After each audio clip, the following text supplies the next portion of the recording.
Bonjour à tous, bienvenue dans cette nouvelle édition du 10 sur 10 pour faire le tour de l'actualité de la sécurité privée, publique et civile. Et nous débutons avec les assises droit et cybersécurité dont la première édition s'est déroulée lundi 4 juillet. Près de 250 universitaires et professionnels du droit et de la sécurité étaient présents pour évoquer les cyberattaques, la cybersécurité, la protection de la démocratie et des libertés individuelles lors de tables rondes, d'ateliers, de démonstrations, de networking. Participait entre autres à ces débats le général Marc Boget, commandant de la gendarmerie dans le cyberespace, Nicolas Guidou de la lutte contre la cybercriminalité à la direction centrale de la police judiciaire, Michel Séjean, professeur de droit spécialiste de la cybersécurité, Bertrand Pallès de la CNIL et Gérald Bronner, président de la commission Les Lumières à l'ère du numérique, dont le rapport a été rendu au président de la République. A-News Sécurité vous proposera très bientôt un reportage sur ces assises. Parlons des événements qui se dérouleront dès la rentrée de septembre. La ville de Nancy sera au centre de la sécurité avec 2 événements. À commencer par le 128e Congrès national des sapeurs-pompiers de France qui se tiendra du 21 au 24 septembre au Parc des Expositions de Nancy.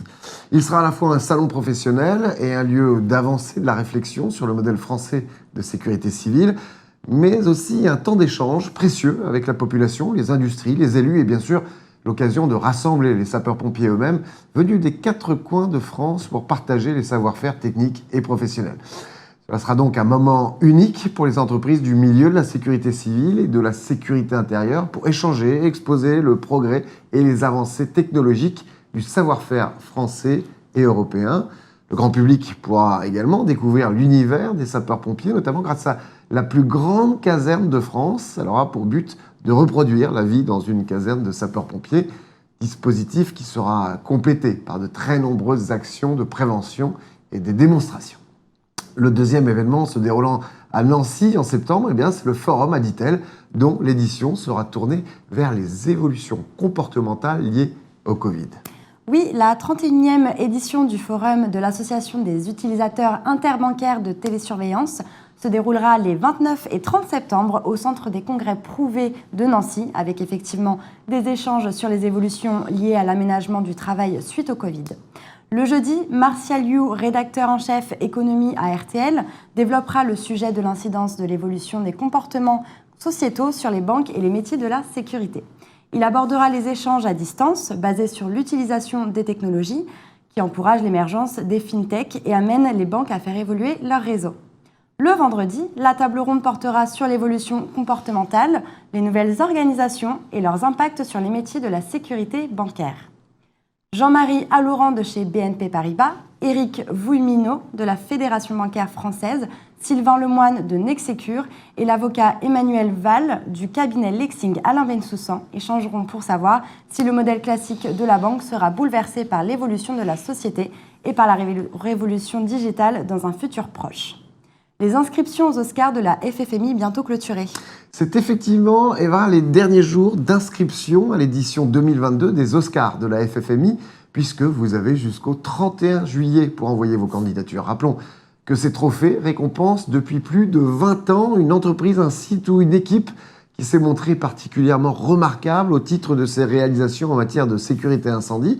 Alors, toutes les entreprises peuvent candidater dans l'une ou plusieurs des catégories suivantes: innovation, prévention incendie, management de la sécurité incendie et sites spécifiques.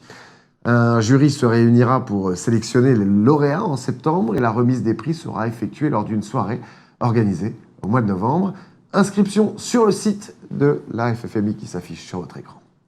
Un sondage maintenant, un sondage qui révèle que les Français sont peu confiants envers leur gouvernement pour leur sécurité durant les vacances, mais aussi en vue des Jeux Olympiques, et qu'ils souhaitent davantage de missions pour la sécurité privée. D'après le dernier baromètre fiducial Odoxa, pour cette période de vacances, être en sécurité joue un rôle important dans le choix de la destination de 76% des Français. La montagne avec 86% et la campagne avec 85% sont les lieux perçus comme les destinations les plus sûres. Pour ceux qui préfèrent la mer, 77% des Français estiment que les côtes normandes et du nord de la France sont des lieux de villégiature qui présentent peu de risques. Ils sont 69% à penser la même chose de la côte atlantique. En revanche, la Méditerranée souffre d'une mauvaise image en matière de sécurité. Seuls 30% des Français la qualifient de sûre. Les plus grandes craintes des Français sont les agressions à 42%, les pickpockets à 32% et les incivilités à 31%. 53% des sondés estiment que les plages ne sont pas des endroits sûrs. Le maintien des CRS sur les plages est largement approuvé dans ce sondage à 56% et les vacanciers sont favorables pour 66% à l'utilisation de drones par des agents de sécurité privés assermentés pour soutenir les forces de l'ordre. Alors que la période des festivals, concerts et autres feux d'artifice bat son plein, 71% des interrogés jugent que ce ne sont pas des lieux protégés et approuvent à 89% le recours aux agents de sécurité privés en civil et à 85% à la vidéosurveillance pour renforcer la protection dans ces lieux, notamment face au phénomène d'attaque à la piqûre qui font la une de l'actualité. Concernant leurs habitations laissées vacantes le temps de leur séjour, les Français sont inquiets pour la sécurité de leur logement en dépit des moyens mis en place et aimeraient que la technologie apporte son soutien.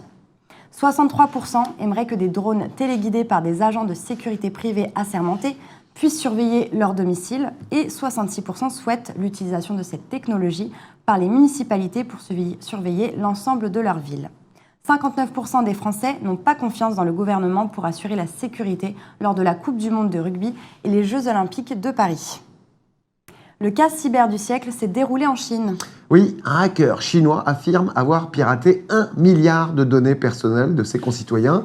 Nom, prénom, adresse des victimes, numéro de téléphone, lieu de naissance, copie de carte d'identité et rapport de casier judiciaire pour des crimes et délits remontant jusqu'en 1995 sont parmi les données volées. Il semblerait que la faille puisse venir de la société de cloud computing Aliyun, qui appartient au géant chinois Alibaba, où sont hébergées les bases de données de la police de Shanghai. Alors Eva, à propos de cyberattaque, on termine ce 10 sur 10 avec un livre à se procurer absolument. Effectivement, Code de la cybersécurité 2022 aux éditions Dalloz pour prévenir le risque cyber, défendre son activité et son patrimoine immatériel. Vous y trouverez l'intégralité de la réglementation française, européenne et internationale expliquée et mise en perspective. Des commentaires accessibles rédigés par des juristes et des spécialistes de l'IT et des SSI, des décryptages et des notices pratiques rédigées par des spécialistes et des praticiens de la matière.